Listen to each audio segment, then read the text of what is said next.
KJ sekarang kan. Iya.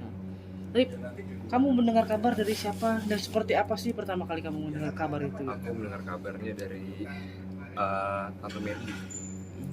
Aku lagi lebaran gitu sama keluarga saudara-saudara yang lain, lagi rame juga tuh rumah malam-malam. Aku lagi nongkrong depan rumah, tiba-tiba telepon.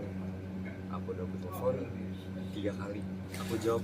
Boleh kelasan sih sorenya? Oh iya, aku dapet telepon 3 kali. Aku jawab, tapi penjelasannya itu opa kritis. Dan pas opa kritis, aku nggak mau mikir yang gimana-gimana. Aku langsung mau pergi. Sepanjang jalan aku alhamdulillah dianterin saudara yang lagi main ke rumah. Tapi aku sama sekali nggak mau lihat handphone, WhatsApp update. Aku coba kepalaku nggak mikir di bagian situ lah. Aku mikir yang positif. Aku baru tahu opa itu udah berpulang saat aku di pintu ICU udah mau masuk. Keluarga aku udah pada nangis. Tapi aku selalu berpikir positif. Opa itu seperti aku pikirnya kayak opa dalam koma dan masih bisa dibangunkan. Karena aku tipenya nggak percaya kalau belum lihat secara langsung. Ya udah aku masuk sama keluarga, anaknya opa juga ada tadi dan adik kakaknya opa semuanya lengkap. Aku masuk baru nyadar pas opa ditutup kan pakai kain, itu baru kayak realita ya, baru di situ. Karena aku sepanjang jalan aku nggak tahu info apa yang terjadi. Jadi pas aku udah sampai, opa berpulang 9.04. Pas aku udah sampai itu aku udah melebihi itu. Jadi opa sudah berpulang, nggak sempat ngobrol sama opa. Aku lihat taunya opa udah berpulang sih sebenarnya gitu. Itu baru kenanya di pas udah ngelihat secara langsung dan baca Yasin juga di depan rumah. Saat kamu melihat itu flashbackmu seperti apa sih terhadap sosok opa yang bagaimana mengajarkan banyak hal sama kamu? Iya pastinya selalu terbayang-bayang opa yang dulu ya, opa yang masih gagah, yang sering ngajak jalan aku, sering datang pas lebaran aku lebaran terakhir biasanya didatengin opa. Kali ini opa kan nggak bisa datang ya, hari pertama kemarin hari pertama. Jadi aku yang datengin ke ICU malam-malam. Kemarin masih ngobrol, masih berkomunikasi. Aku bilang ke opa kalau susah ngomong berkomunikasi dengan bahasa visual. Dia selalu berkomunikasi dengan alisnya beliau. Jadi aku tanya hal, kalau opa ngerti biasanya opa naikin alisnya. Itu cara aku tahu opa ngerti yang aku omongin, gitu sih sebenarnya kan. Terakhir berarti kamu kemarin ya, Lebaran malam, lebaran pertama malam itu kan kamu masih sempat bertemu dan berkomunikasi. Aku rasa ada yang kurang kalau nggak ketemu opa. Oke. Saat itu kan tadi almarhum beliau bilang kalau kamu bilang kalau masih mengerti dengan bahasa visual ya gitu. Apa sih yang atau kamu bisa ngerasain nggak sih apa yang ingin beliau sampaikan sama kamu?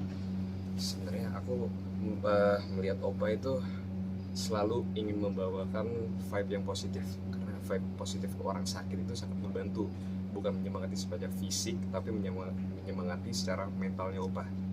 Aku pengen opa itu mempunyai mindset yang bagus supaya berdampak kepada tubuhnya secara tidak langsung, karena pola pikir itu sangat berguna juga untuk orang yang lagi sedang menderita kan ya.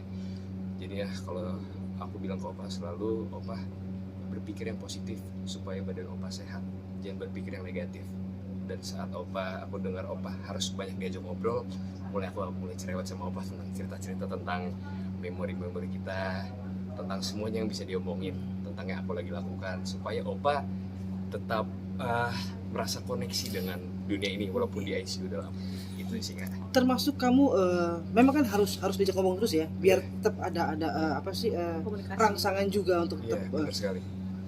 Ada juga gak sih kamu ngomongin memori tentang ibumu gitu? Kamu juga ngomong itu gak sih gitu? Sebenarnya sebelum masuk ICU masih ngobrol-ngobrol tentang ibu sih.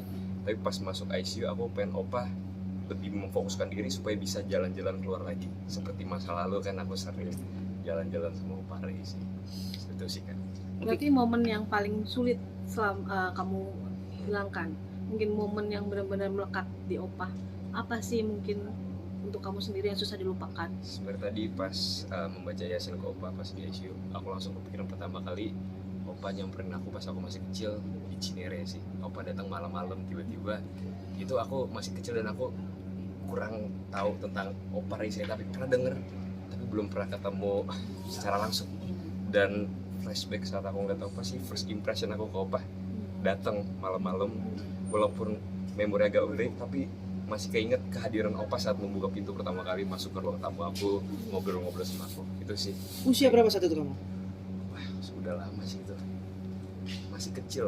Lupa-lupa ingat sih, kemungkinan ya sekitar SD sih kan. Oh, masih Ya, SD. masih kecil lah. Masih kecil. Itu mulai opa masuk ke kehidupan aku sih. Oke, kalau kita lihat kan, kita tahu Opa nih aktingnya luar biasa.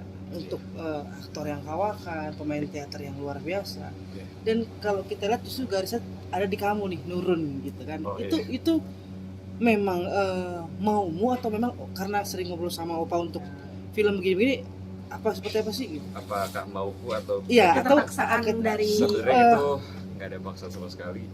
Itu inspirasi opa buat aku. Jadi tidak ada paksaan, opa menginspirasi aku di bagian situ. Dan akan aku selalu ingat.